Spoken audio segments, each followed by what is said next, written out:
Bismillahirrahmanirrahim. Assalamualaikum warahmatullahi wabarakatuh. Pertama-tama, di sini saya akan memperkenalkan diri.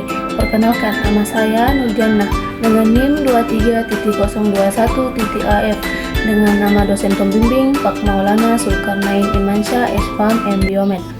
Di sini saya akan menjelaskan tentang anatomi fisiologi manusia, sistem reproduksi wanita. Anatomi sistem reproduksi wanita dapat dibedakan atas struktur dinding abdomen, organ genitalia eksterna, struktur dinding pelvis, dan organ genitalia interna. Struktur dinding pelvis terdiri dari struktur tulang yang meliputi os sacrum, os coxae, os pubis, os ischium, os ilium, dan struktur otot yang terdiri dari M. levator ani, M. coccygeus, dan M. obratorus internus, dan M. piriformis. Organ genitalia eksterna meliputi vulva yang terdiri dari mons pubis, labia mayor, labia minor, vestibulum vagina, klitoris, bulbus, vestibuli, dan glandula vestibularis mayor. Organ genitalia interna meliputi ovarium, tuba, uterus, dan vagina. Ovarium, tuba, uterus terletak di dalam kafum pelvis. Vagina sebagian terletak di dalam kafum pelvis dan sebagian lagi terletak pada perineum. Pudendum terletak di sebelah ventral dan caudal dari simfisis oseum pubis. Organ genitalia eksterna 1. Vulva. Struktur vulva terletak di atas os pubis dan meluas di caudal di bawah arcus pubis. Vulva terdiri dari mons pubis, labia mayora, labia minora, klitoris, dan struktur kelenjar yang bermuara pada vestibulum vagina. 2. Mons pubis. Mons pubis atau mons veneris mengandung jaringan lemak yang menutupi simfisis pubis, diliputi oleh rambut. 2. Labia mayora. Pada bagian posterior dari mons pubis terdapat labia mayora yang juga terdiri dari jaringan lemak yang diliputi oleh rambut. Labia mayora membentuk tepi lateral dari vulva dan berukuran panjang kurang lebih 7-9 cm dan lebar kurang lebih 2-4 cm. Permukaan superficial dari labia mayora juga dipenuhi oleh rambut. Labia minora. Labia minora merupakan struktur yang tidak berambut dan berukuran panjang kurang lebih 5 cm dengan ketebalan 0,5-1 cm. Struktur cutaneus dari labia minora tidak terdiri dari jaringan lemak, namun terdiri dari jaringan penyambung yang memungkinkan mobilisasi dari kulit selama proses senggama. Labia minora akan bersatu pada bagian anterior menjadi klitoris, sedangkan pada bagian posterior bersatu pada sisi bawah dari glandula vestibularis menjadi frenulum. Klitoris merupakan bagian erektil, disanggah oleh dua krura yang melekat pada os pubis, disertai bagian dorsal yang terletak di atas rami pubis. Musculus ischiocavernosus berorigo pada ischial tuberosities dan permukaan bebas dari krura. Vestibulum merupakan struktur yang menyerupai biji almond dan ditutupi di sebelah lateral oleh labia minora. Pada vestibulum terdapat muara dari uretra vagina, 2 duktus kelenjar Bartolini, dan 2 duktus kelenjar parauretral yang disebut sebagai scan duct atau glans. Vagina merupakan saluran kopulasi yang menghubungkan vulva dan uterus. Jika dilakukan infeksi vagina melalui introitus vagina, maka dapat dilihat dinding anterior dan posterior yang memiliki midline ridge yang disebut sebagai kolum anterior dan posterior.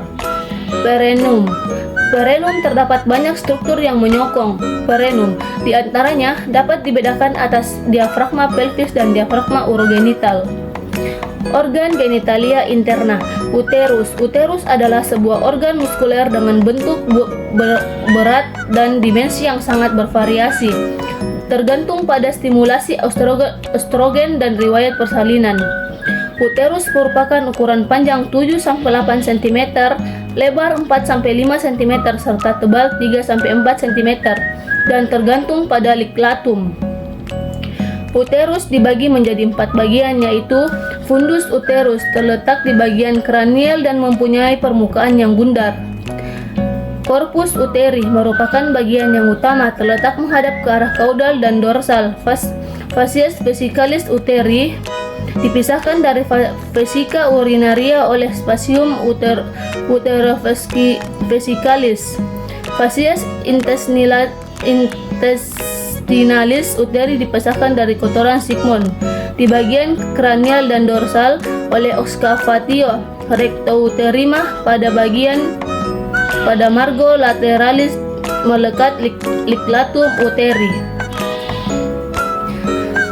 Isthmus uteri, bagian ini mengecil, panjang kira-kira 1 cm pada masa grafit. Bagian ini menjadi bagian dari corpus uteri dan dalam klinis disebut segmen bawah rahim. Cervix uteri letak mengarah ke caudal dan dorsal, merupakan bagian yang terletak antara isthmus uteri dan vagina. Tuba uterina atau tuba Fallopi. Tuba uterina berfungsi menghubungkan ovarium dan uterus. 2. Fertilisasi menjadi pada tuba uterina. Tuba berukuran 7-14 cm panjang dan dapat dibagi menjadi isthmus, ampula, dan infundibulum.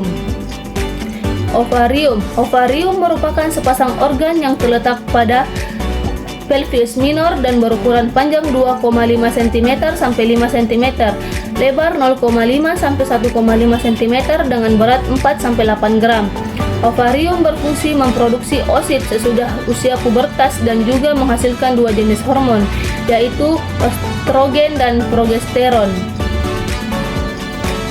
Vesika urinaria, 1. Epitel transvaginal di bak dalam. Lapisan submukosa, 3 lapisan penyangga sebelum otot, 4 otot detrusor viu, meliputi bak dalam longitudinal, 2 sirkuler dan oblik, 5 lapisan paling luar ditutupi oleh serosa atau peritoneum. Uretra sangat penting, artinya untuk mempertahankan air seni dalam viu. Tentang fungsi uretra sebagai bagian dari alat perkemihan wanita, dikemukakan beberapa jaringan penyangga sebagai berikut. Sphincter urogenitalis, 2 otot paha polos uretra, 3 jaringan pembuluh darah submukosa uretra, 4 mukosa uretra, 5 jaringan ikat uretra, 6 kelenjar pada uretra. Jaringan penyangga pelvis. 1. Peritoneum visceralis. Semua organ intraabdominal untuk uterus viu terdapat kelonggaran sehingga dapat berkembang sesuai umur kehamilan tanpa gangguan rasa sakit. 2. Visceroendopelvic fascia adalah jaringan ikat pada serat dan aliran keluar yang menghubungkan organ pelvis dengan pelvis. Fascia penting untuk menjaga uterus dan vagina dalam posisinya.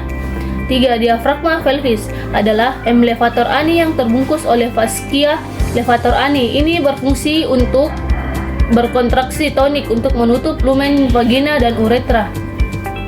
2. Membran perineal dan M. genitalia externa. Bek depan diafragma pelvis dan di bawah tulang pubis terdapat segitiga yang merupakan jaringan ikat dan di bawahnya terdapat M. perineal transvagina interna. Disebut membran perineal. M. genitalia externa, sebagian penyangga organ genitalia bersifat tidak langsung. Bagian lunak pintu panggul. 1. Diafragma pelvis, M. levator ani, M. pubococcygeus dan M.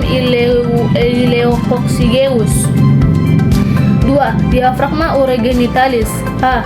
Menutupi arcus pubis. B. AMTP profunda. C. AMTP superficialis. D. Di dalam apel terdapat M. rhabdosphincter uretra. M. Yang menutupi atau menunjang diafragma urogenital. A. M. bulbocavernosus melingkar gen MT superficialis. C. M. ischiocavernosus. D. M. sphincter ani externum.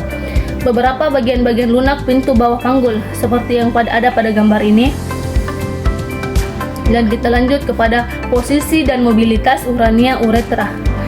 Ureter yang keluar dari ginjal retroperitoneal ditutup jaringan ikat yang longgar sehingga mobilitas tidak terganggu dan bebas untuk mengalirkan urin kepada VIU. Di back distal menyilang uterina agak terfiksasi jaringan ikat ligamentum cardinal. Posisi uretra ditentukan oleh hubungan os pubis dengan ligamentum pubouretral dan kaitannya dengan emblavator ani. Uretra di atas 3 cm belakang simpis pubis dan di atas dari insersio lig pubouretral pada tepi bawah tulang pubis. Posisi ini dipertahankan oleh aktivitas emblavator ani. Mobilitas VIU dalam menampung urin 2-3 bag atas uretra bersifat lebih aktif pada saat perkemihan karena relaksasi emblavator ani. Dapat terjadi penurunan uretra setelah akhir perkemihan akan pengembalian leher VIU dan sudut antara dengan belakangnya. Lapisan penyangga uretra. 1. Ikatan facialis, 2. Ikatan musculus. Fungsi kedua ikatan ini 1. Mempertahankan posisi leher VIU pada tempatnya. 2. Bila otot relaks saat berkemihan penyebab leher VIU memutar ke belakang. 3. Bila berkontraksi saat selesai perkemihan posisi VIU akan kembali fungsinya. Kontraksinya akan membuka leher VIU, relaksasi penutup dan leher VIU. Sekian dari penjelasan tentang sistem reproduksi pada wanita. Kurang lebihnya mohon dimaafkan. Wabillahi taufiq wal hidayah. Wassalamualaikum warahmatullahi wabarakatuh. Makasih.